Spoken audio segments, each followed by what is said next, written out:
Target করেই কথা বলছে। পরে কথা বলো, না, তুমি আমার আমি এটা বলতে হচ্ছে বৈষম্যবৃত্তি ছাত্র আন্দোলনের নেতাদের মারধর, ক্লাব দখল করে চাঁদাবাজির অভিযোগে গণ অধিকার পরিষদের সভাপতি নুরুল হক নূর সহ 4 জনের নাম উল্লেখ করে অজ্ঞাত আরও 20 থেকে 25 জনের বিরুদ্ধে মামলা দায়ের হয়েছে।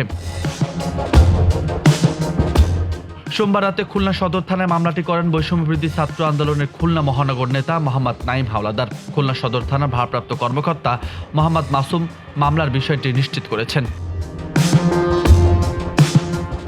মামলায় অভিযুক্তরা হলেন গণ অধিকার পরিষদের কেন্দ্রীয় সভাপতি নুরুল হক নূর, খুলনা মহানগর শাখার সাধারণ সম্পাদক এসকে রাশেদ, স্থানীয় নেতা মোহাম্মদ জনি ও যুব অধিকার পরিষদের খুলনা মহানগর শাখার নেতা মোহাম্মদ তাইজুল ইসলাম।